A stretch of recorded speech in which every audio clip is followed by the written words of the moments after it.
In episode 66, Enforce Supplier's Security Requirements Through Lifecycle Oversight, we focus on keeping partner security real by making it verifiable, continuous, and tied to how suppliers are governed over time. For an exam, supplier oversight is not just a procurement ritual. It is a major part of how payment environments and cardholder data stay protected.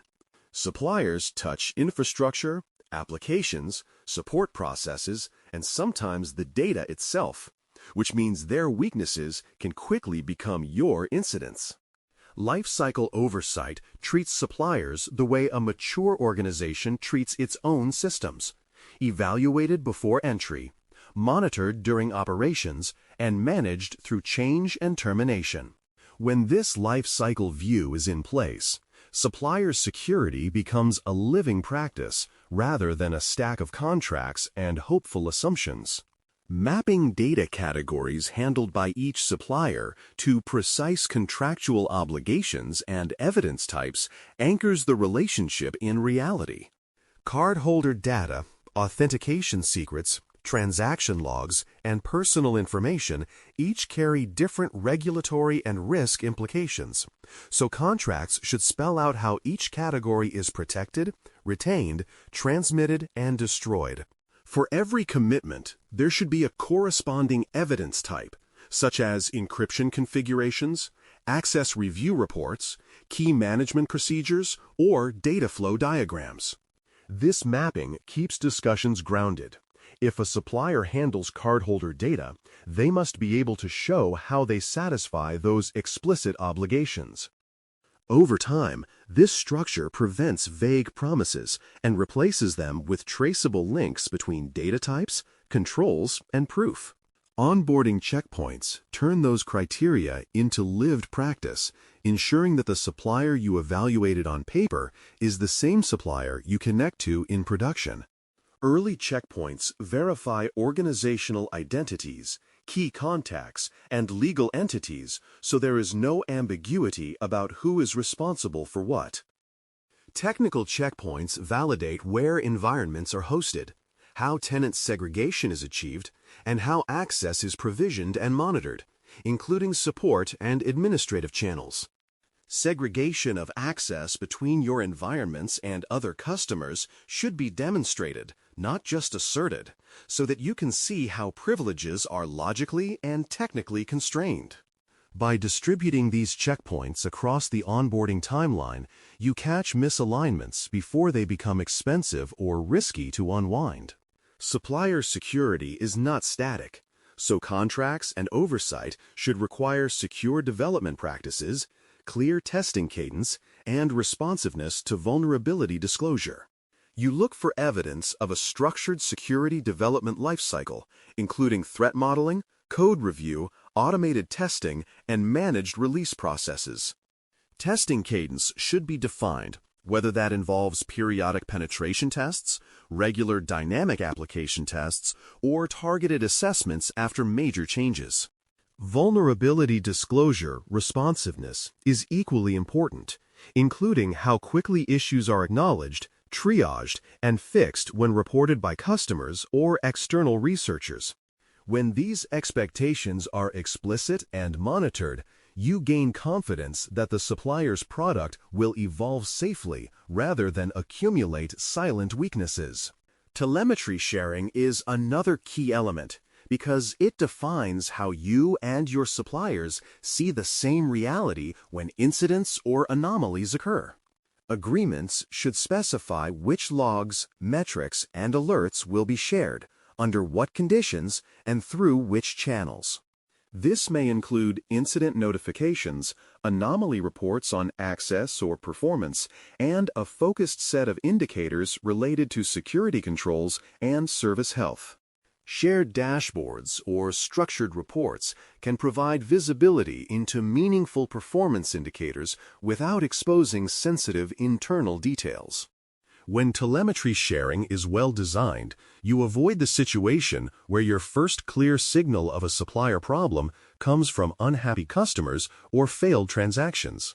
Configuration drift is a subtle but powerful source of risk. so monitoring for it becomes an important part of lifecycle oversight. Over time, configurations that were initially hardened and validated can slip due to emergency fixes, informal workarounds, or undocumented optimizations. Scheduling spot checks and targeted technical validations helps verify that identity controls, logging, encryption, and network boundaries still match agreed baselines.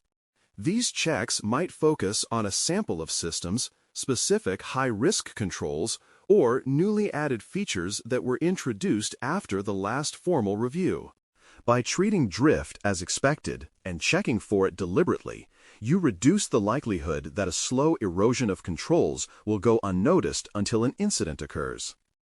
Findings management is where many supplier oversight programs either succeed or quietly fail, so tracking issues through to closure with discipline is essential.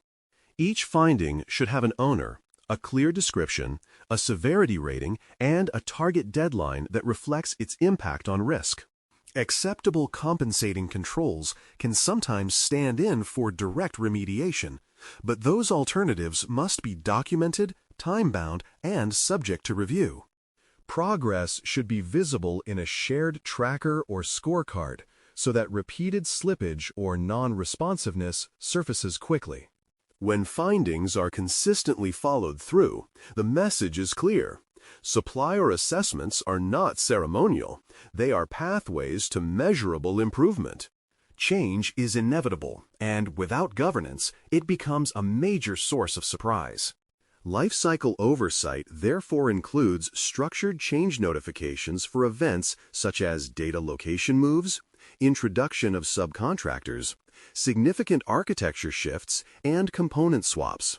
Each change notification should explain what is changing, why, when it will occur, and how it affects security controls, performance, and data flows. For material changes, you may require impact assessments, updated diagrams, or targeted testing before changes affect production workloads. This governance ensures that your risk picture stays synchronized with the supplier's reality rather than trailing months behind their internal roadmap. Because risk profiles and business dependencies evolve, periodic reassessments of critical suppliers are non-negotiable. These reassessments revisit earlier assumptions about controls, data handling, and incident history, and they incorporate any new regulations or internal policies. If material gaps are identified or repeated slippage is observed, escalation paths should be clear, leading from operational teams up to governance committees or executive sponsors. Escalation is not about punishment. It is about bringing the right level of attention and decision-making to a persistent risk. When reassessment and escalation work together, the organization can adjust relationships, invest in remediation, or begin transitions before risks harden into chronic vulnerabilities. Incentives play a quiet but decisive role, so tying payments and renewals to security compliance and improvement milestones is a powerful lever. Contract structures can include holdbacks or milestone payments that depend on delivering evidence of remediation, completing agreed security enhancements, or maintaining specific control performance levels. Renewal decisions can explicitly weigh security track records, including incidents, response quality, and audit outcomes, alongside cost and functionality. This linkage turns security performance into a tangible factor in the commercial relationship rather than an afterthought. Over time, suppliers see that meeting and improving security expectations is directly connected to revenue and long-term partnership. Even strong relationships must sometimes end, so exercising termination playbooks is part of responsible lifecycle oversight. A termination playbook describes how data will be returned or destroyed, how backups and derived datasets will be handled, and how access paths will be revoked across accounts, networks, and support channels. It also clarifies what evidence you will receive to prove that data destruction was completed and that no lingering access remains. Practicing this process before an emergency helps identify gaps, such as undocumented service accounts, overlooked integration points, or ambiguous ownership. When termination is treated as a planned, controlled phase rather than an improvised reaction, it reduces the risk of residual exposure after the relationship concludes. A brief mental review can help consolidate the structure of lifecycle oversight for supplier security. Onboarding establishes entry criteria, maps data to obligations, and confirms that identities, environments, and development practices meet your standards. Ongoing monitoring watches telemetry, configuration drift, findings, and changes in how services are delivered or where data resides. Change control, remediation tracking, and incentive mechanisms push the relationship toward continual improvement rather than stagnation. Termination discipline ensures that when relationships conclude, they do so in a way that preserves data protection and leaves no loose ends. Together, these elements create a life cycle in which supplier security is checked, rechecked, and anchored in evidence from start to finish. Enforcing supplier security requirements through lifecycle oversight transforms third-party relationships into managed extensions of your own control environment. For someone in a security role, it means being able to demonstrate how each key supplier is selected, monitored, corrected, and, when necessary, exited without compromising cardholder data or service reliability. A practical next action is to select one key supplier and schedule a lifecycle review that examines onboarding artifacts, recent findings, change records, and termination readiness. The results of that review can then drive concrete improvements to criteria, monitoring, or contract terms. As this pattern is repeated across suppliers, the organization builds a culture where security expectations are lived throughout the relationship rather than assumed at the signing of a contract. Thanks for listening. For more audio courses, daily newsletters, and more, please visit baremetalcyber.com.